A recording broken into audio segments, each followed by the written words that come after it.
Check, check one, check, check. Nathan, a young and earnest documentarian, adjusted his microphone. He was on a mission to preserve the stories of the rapidly dwindling World War II generation. His latest subject was a man whose heroism was whispered about in hushed tones. A man whose courage in battle was only surpassed by the silent struggle he faced every day since. Nathan, despite his youthful optimism, felt the weight of this interview. This wasn't just a story, it was a life. The camera crew, veterans themselves of countless documentaries, seemed unusually subdued.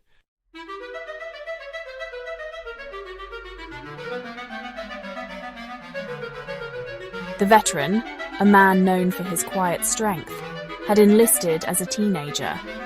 He was just a boy, barely old enough to shave, when he was thrust into the crucible of war. The horrors he witnessed would forever be seared into his memory. His youth had been stolen by conflict, replaced by a weariness that ran deeper than his years. He had fought in some of the most brutal battles of the European theatre. His unit, decimated by enemy fire, had clung to life in the frozen wastelands. He had seen friends die in his arms, their last breaths a symphony of pain and fear. He had stared death in the face and somehow, miraculously, survived. The war had ended, but for him, the fighting never truly ceased. He returned home a changed man, haunted by nightmares and survivor's guilt. The world welcomed him back with parades and accolades, but no one truly understood the darkness that lingered within.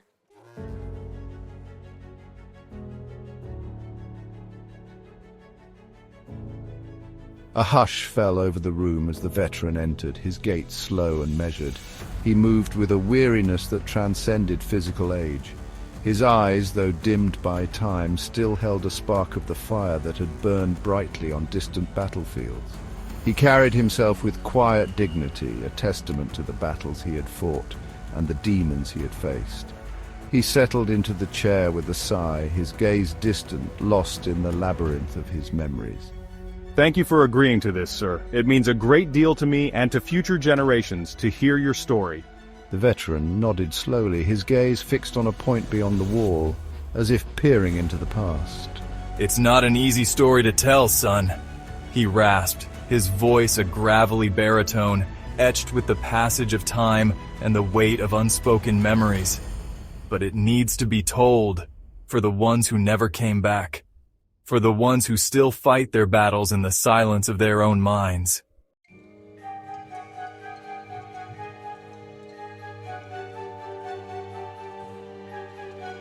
I never wanted to be a soldier, the veteran began, his voice barely a whisper, as if disturbed by the memories that stirred within him. I was just a kid, working on my daddy's farm when the war came. We listened to the news on the radio, the distant battles sounding like thunder on a summer night. He paused.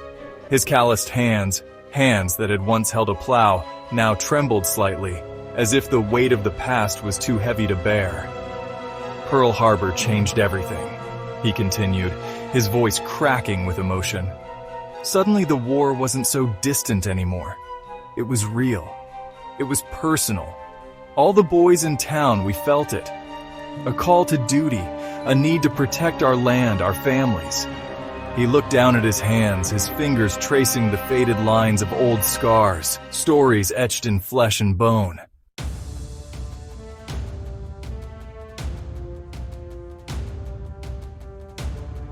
The train ride was long, filled with the nervous chatter of young men pretending not to be afraid. The veteran recounted, his eyes closed, as if shutting out the present and reliving that journey into the heart of darkness. We were all farm boys, city boys, none of us cut out for war, but we were determined to do our duty. And then, he continued, his voice dropping to a hushed whisper, we saw the ships, gray giants, looming out of the mist. They were like nothing I had ever seen before, cold and imposing. Symbols of a world we were about to enter. The Atlantic crossing was... He paused, searching for the right words, his hands clenching and unclenching, as if wrestling with unseen demons. It was like being trapped in a steel coffin, tossed about by the sea. The constant fear of U-boats lurking beneath the waves, the cramped quarters, the stench of sweat and fear.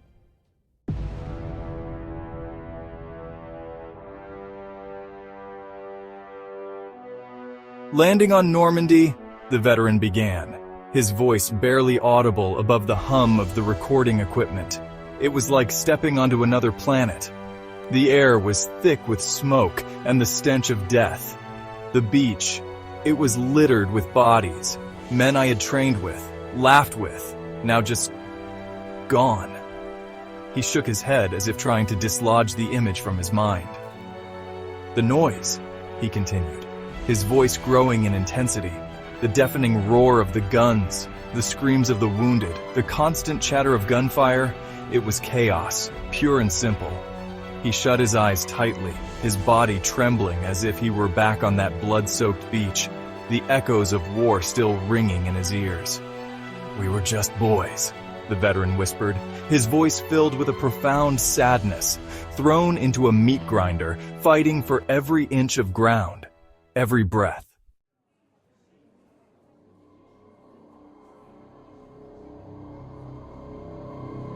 Normandy was just the beginning, the veteran continued, his voice raspy, a chilling reminder of the long road that lay ahead.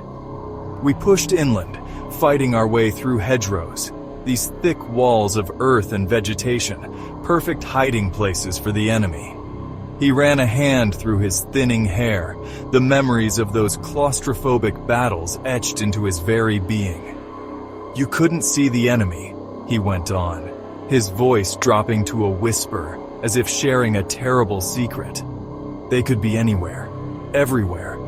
One minute you're advancing, the next, an explosion, gunfire ripping through the air, your buddies falling around you." He closed his eyes, his face a mask of pain, reliving the terror of those unseen battles. "We called it hedgerow hell," he muttered, the words catching in his throat.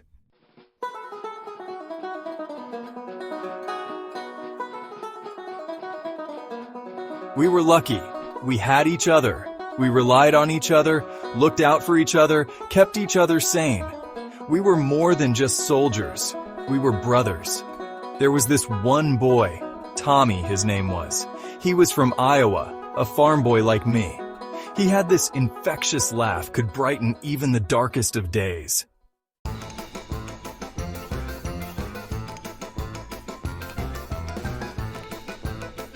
It happened during a firefight.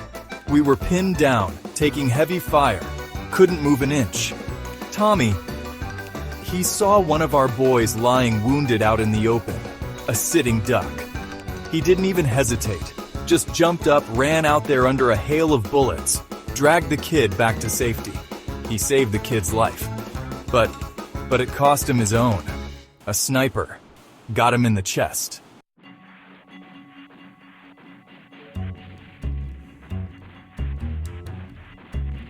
We were devastated, but we had to keep going. For him, for all those who had fallen. We couldn't let their sacrifice be in vain. We pushed on, town by town, village by village, liberating France inch by bloody inch. We saw the best and worst of humanity, the kindness of strangers, the brutality of war. There was this one time we were exhausted, demoralized, hadn't eaten a decent meal in days.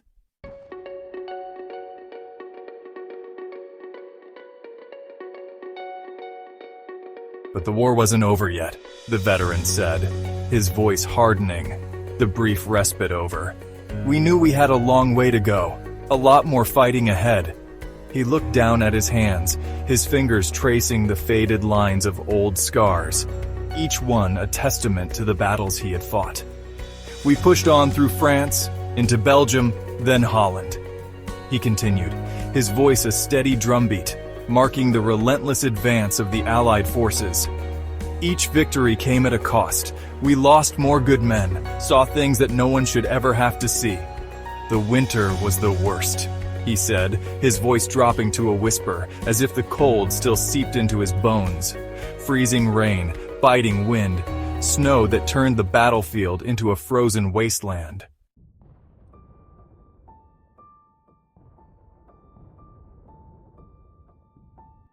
"We finally crossed the Rhine," the veteran said, a note of weariness creeping into his voice, pushed into Germany itself. Victory was in sight, but it felt hollow. We had seen too much, lost too much. He ran a hand over his face, as if wiping away the fatigue that seemed to cling to him like a shroud. "The closer we got to the end, the harder it became," he continued, his gaze distant, lost in the labyrinth of his memories. "We were fighting not just the enemy, but the exhaustion, the despair, the nagging fear that we wouldn't make it home alive." He closed his eyes, his chest heaving, as if reliving the suffocating pressure of those final battles. And then, "Silence," the veteran said, the word hanging in the air like a ghost. The guns fell silent.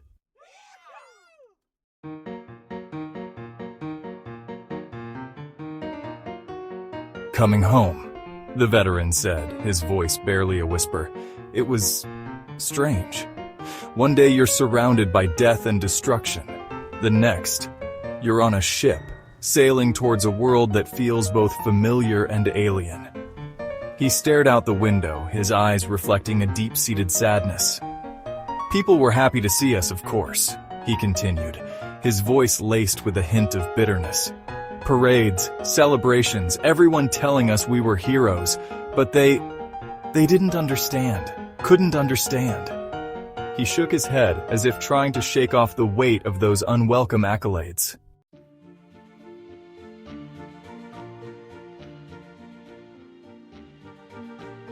"I tried to fit back in.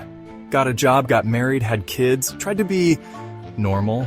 He let out a humorless chuckle, the sound devoid of any real mirth. But the war, it followed me home. The nightmares, the flashbacks, the sudden bursts of anger. It was like a darkness that clung to me, no matter how hard I tried to shake it off." He ran a hand through his thinning hair, his eyes filled with a deep-seated pain. Back then, they didn't call it PTSD. They called it shell shock or battle fatigue, as if it was something you could just snap out of. He shook his head, his expression a mixture of anger and resignation. Nathan listened intently, his heart heavy with empathy. The veteran's words painted a stark picture of the invisible wounds of war, the unseen enemy that continued to haunt him long after the guns had fallen silent.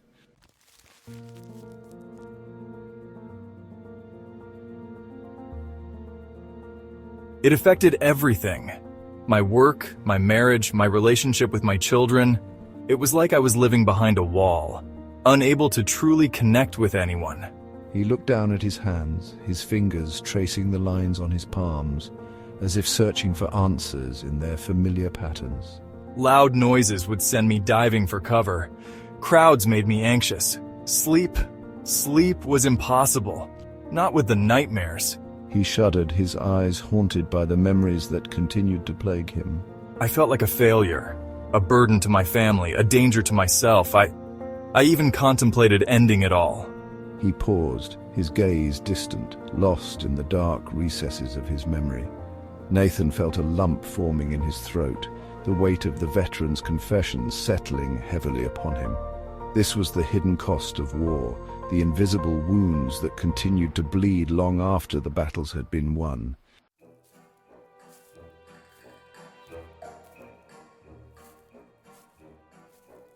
It wasn't easy. Finding my way back from that darkness, it was a battle in itself. He stared down at his hands, gnarled by time and hardship, their tremor a testament to the invisible scars that lingered. My wife, God bless her soul, she never gave up on me. She stood by me even when I pushed her away, even when I couldn't stand to be touched, couldn't bear the thought of anyone getting too close. He paused, his gaze distant, lost in the labyrinth of memory, honoring the woman who had stood by his side through the darkest of storms.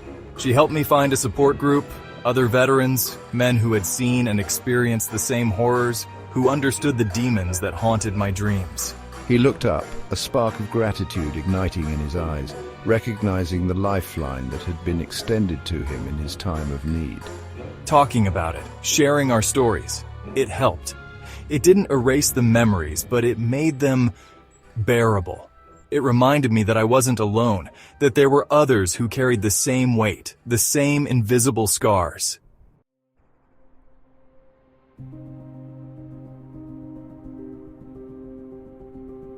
For years, I couldn't bring myself to talk about the war, the veteran admitted, his voice softening, a hint of shame flickering across his features. It was too painful, too raw. I just wanted to forget, to bury those memories deep inside. He shook his head slowly, the weight of his unspoken grief palpable in the air. But then I realized, he continued, his voice gaining strength, conviction replacing remorse, that forgetting would be a disservice to the men who never came home, to Tommy, to all those who sacrificed everything for our freedom. He looked up, his gaze unwavering, a steely glint in his eyes reflecting the unyielding spirit that burned within. Their stories deserve to be told, he declared, his voice firm, resolute. Their sacrifices must never be forgotten. It's our duty, those of us who survived, to bear witness, to keep their memory alive. He paused, his shoulders straightening, his voice resonating with a profound sense of responsibility. That's why I agreed to this interview, he confessed, his gaze locking with Nathan's, his eyes filled with a quiet intensity. Not for me, but for them, for Tommy, for all the fallen heroes who deserve to be remembered, not just for how they died, but for how they lived, for the courage they displayed in the face of unimaginable horror.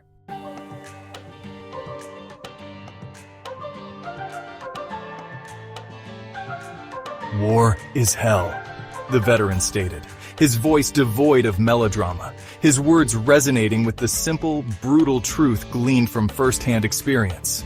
It's a meat grinder that chews up young men and spits them out broken and shattered.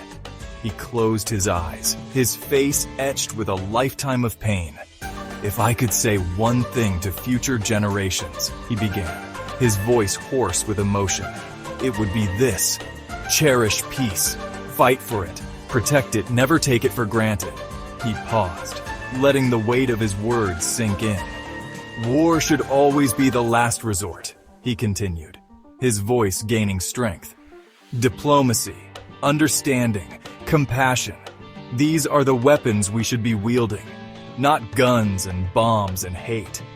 He shook his head, his expression a mixture of sadness and frustration. Remember the fallen, he urged, but strive for a future where their sacrifice is not repeated, where war is not an inevitability, but a distant memory. His words hung in the air, a challenge, a plea, a testament to enduring hope.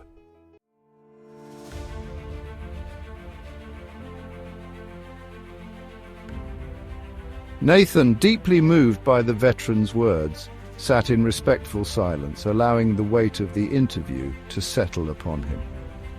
He had borne witness to the horrors of war and the indomitable spirit of a man who had stared into the abyss and emerged, scarred, but not broken. The veteran his story told seemed to shrink back into himself, looking frail and weary once more.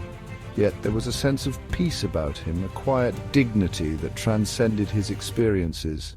Nathan knew this interview would stay with him forever. It was a stark reminder of the human cost of conflict and the enduring power of the human spirit. As Nathan shook the veteran's hand, he realized he was touching the legacy of a generation that had sacrificed so much.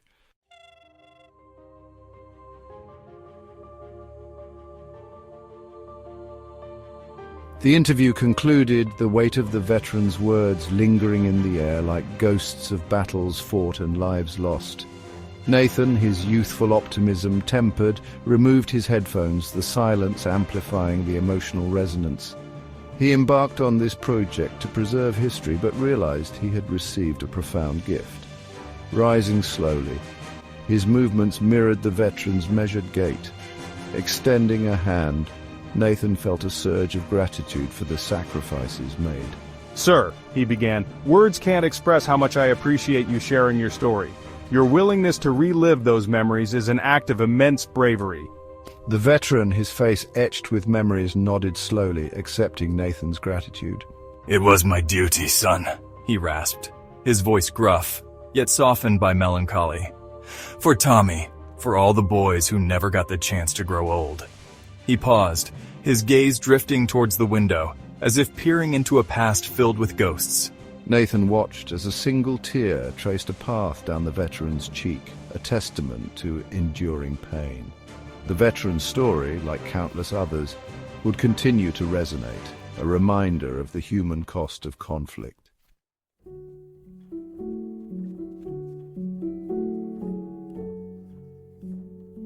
As the veteran prepared to leave, his steps slow and deliberate, Nathan reached for the camera, compelled to document this quiet testament to courage and resilience. The lens focused on the veteran's retreating figure, his bearing radiating unwavering strength. The camera followed him out, capturing his silhouette framed by the bright light. It was as if he were standing on a precipice, caught between shadows and the promise of a future. And then, with a final nod, the veteran stepped into the bustling hallway, disappearing into the anonymity of the crowd. For Nathan, the veteran's presence lingered, a reminder of heroism and unspoken burdens. The camera lingered on the empty doorway, the silence pregnant with unspoken stories and enduring legacy. Nathan switched off the camera, the click a solemn punctuation mark.